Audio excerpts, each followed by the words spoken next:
I'd like to introduce Maurice Schweitzer, and he is a professor here at Wharton of Operations, Information, and Decision Making.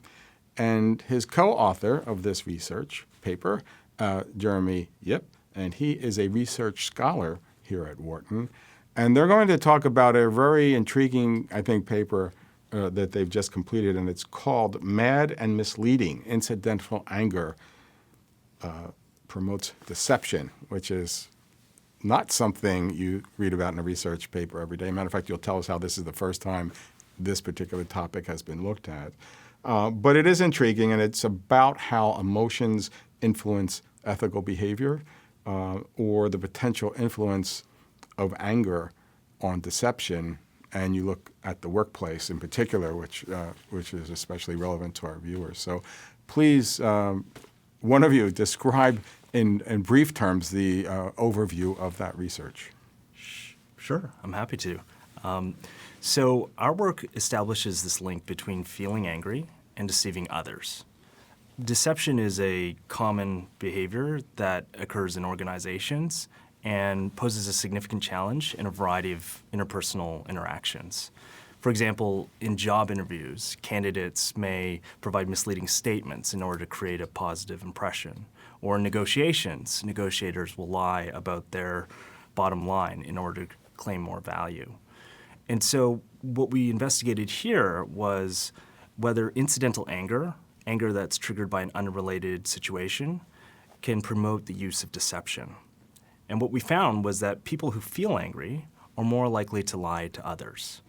We also find that empathy mediates this relationship between feeling angry and deceiving others, such that when people are angry, they become less concerned about how their actions impact others, and this disinhibits them to engage in self-serving deception.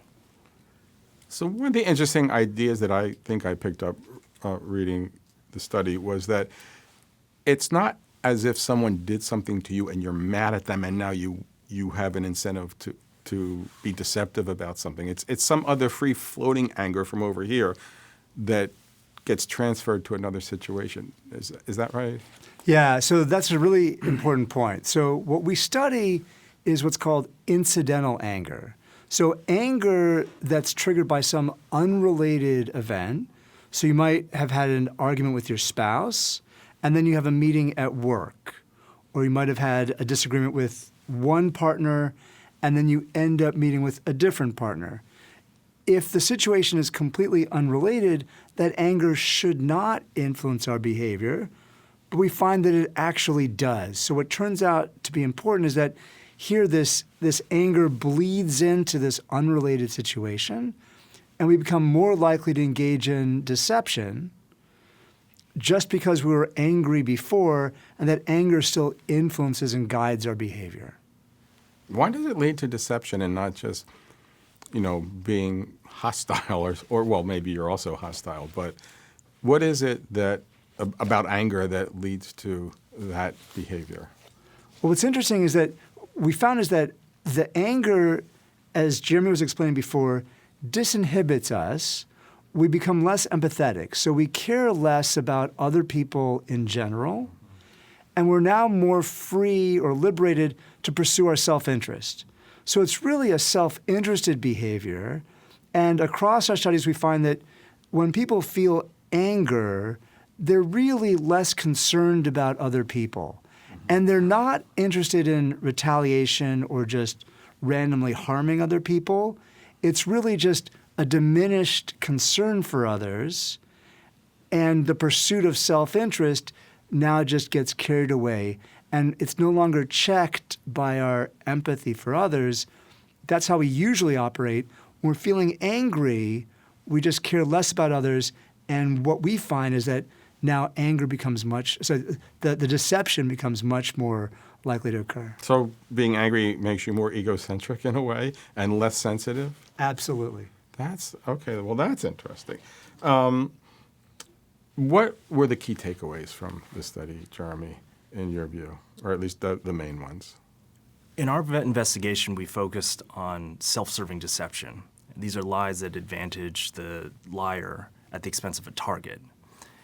When people are telling self-serving lies, they're often engaging in this calculus between what are the costs and benefits for themselves, but also what are the costs and benefits for others.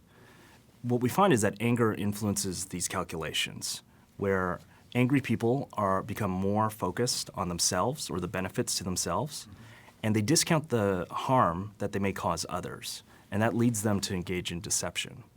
So our key findings are that when you feel angry, even when it's triggered by an unrelated situation, you're more likely to lie. We also find, as Maurice mentioned, that angry people are less empathetic, and that disinhibits them to engage in self-interested behavior such as lying. And then we also found that the influence of anger on deception is unique to anger and not to just any negative emotion. So we contrasted the influence of anger with the influence of sadness on deception. And we actually found that only anger predicted deceptive behavior. It's interesting because when I think of deception, maybe this is just my impression, it seems more like a little devious. It's like something you pre-calculate and have thought about as opposed to like an immediate reaction. But anger is this emotion that I could see would make someone just act more quickly without thinking, and so it's like a little disconnect there for me. How does that work? How did that come out in your research? Because I know you did 4 studies actually to come up with your conclusions. Is that right? Yeah, that's right. So we did a series of studies, and in all of these studies we find the same pattern. This anger is triggered by an unrelated event. You get very negative feedback, or you watch something that's very disturbing. Across several different inductions, we find that this anger that's triggered immediately then does bleed into this somewhat more strategic behavior. That is, it changes our calculus, and the key idea, as Jeremy was explaining, we just become less empathetic. We care less about others, and we're more focused on our self-interest, and that narrowed focus is what guides us to exhibit this self-interested behavior, which in our case was deception. It's unethical, but it's also advancing our self-interest at the expense of others. That's what we found. So it's easy to see how that would apply in so many areas of life and politics and world relations and everything else. But in the workplace, in the HR office, what are the implications, and is there anything that people can do about this? I mean, is this just an interesting observation, but what do we do with the observation? Well, we urge leaders, managers, and employees to recognize that in our angry moments, we may lose our moral compass. We suggest that managers pay close attention to monitoring their employees when they notice that they're angry, because their angry employees are more likely to cheat. So check the stationery closet if you have someone angry on the floor for missing pens and that sort of thing. But that's I mean, I'm joking, of course, but that's sort of the idea, is that there's a propensity now in someone who's angry to do something that isn't going to be good for the organization. Well, I think as Jeremy's pointing out, it's important for us to recognize it's true for us. That is, our own moral compass becomes less clearly pointed north when we feel angry, and it's true for others. That is, other people are going to behave more strategically, in a more self-interested way, and in a less ethical way when they're feeling angry. Mm-hmm. And again, it could be some unrelated trigger that has made them feel that way. But you're suggesting that there's a benefit to developing organizationally some kind of a self-awareness in people that will benefit the organization. Is that right? Maybe you could elaborate on that idea a little bit.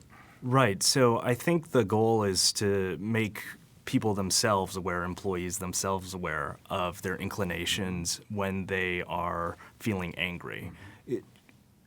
Deception's conceptualized as a cognitive process, and what we're showing here is how emotions can have a profound influence on that process. But we also want to urge leaders and managers to recognize this behavior in their employees and perhaps intervene in that. There's other related research that's shown that when people become aware that their emotions are incidental or irrelevant, that can also diminish the effects of that emotion on behavior. And I know, I guess maybe we touched on this, but this is different than a retribution where someone actually does something to you and you have a specific reason to be angry at that person and might seek to have some kind of retribution. But what in the study, in all of your research in this area, what surprised you? What surprises came out of it that you didn't expect? I think one big surprise was when we looked at so we contrasted how angry people with neutral people, when there was an incentive that was present and when there was an incentive that was absent. And what we found was that we were able to disentangle the motive to harm others from the motive to pursue their self-interest. So when people are angry, they're not being punitive and harming anyone around them. Instead, what we're finding is that when people are angry, that anger curtails empathy, and that leads to more self-interested behavior, in this case, self-serving lies. That's interesting. What sets this research apart from other research in these areas? Well, I think one key idea here is this link, as Jimmy was explaining, between emotion and cognition. So how we feel, even if it's unrelated to the current situation, influences how we think and how we act. And in this case, we're linking anger with deceptive, unethical behavior. So this is the first work to do that. We often feel angry in the workplace. We often feel angry when we're in a conflict with somebody else. And our work is the first to demonstrate that when we feel anger, it could actually lead us to engage in underhanded and more self-interested behavior in ways that we might not normally condone. And certainly as an organization, we should be highly aware of. So it kind of suggests that conflict resolution interventions and courses would benefit an organization in a couple ways, not just that you have less conflict and maybe more cooperation, but also you could curtail some of the deception that might come out of the conflict. Yeah, Deceptive behavior. Right, absolutely. So that is, we should recognize the feelings that we have, the feelings that others have, are going to guide their behavior in predictable ways, and we should be sensitive to that. Jeremy mentioned recognizing emotions might help diminish their effects, but we should also be sort of broadly aware of how we're feeling is likely to influence how we think and behave. And in some cases, we might be able to curtail unethical behavior by muting that anger. So before I ask you what you'll be looking at next, if you're going to pursue this further, let me just ask: is there anything I haven't asked that would be of major importance in this study that we haven't covered that you can think of, or did we do such a great job that? That's a great question. Let me actually think about that one. I think one of the questions that you asked was really important. That is, it's not that when we're feeling angry, we want to retaliate against other people, or that we want to pay it forward that somebody was angry at me, or somebody blocked my goal, and I want to go take it out on somebody else. That's not what we observed. What we found was that people just became much more self-interested, self-serving, and became less constrained by concern for others in advancing their own goals. And I think that's one of the things that I think was most surprising about this work. So if that's the way things work around here, then I'm going to look out for number one. Is that kind of it? That's right. Okay. So in terms of what you might look at next, then, what are the possibilities? Well, these findings have informed some of our current work, where we're investigating the relationship between anger and perspective taking. And what we're beginning to find that's consistent with some of the work that we've just discussed is that when people feel angry, they become more egocentric. Perspective taking is a different type of cognitive process where people adopt another person's viewpoint in a situation. And we are learning that people who feel angry tend to view a situation, to anchor on their own viewpoint and not adjust to or accommodate other people's viewpoints. All right. Well, thank you both for coming in. Thank you. Appreciate it.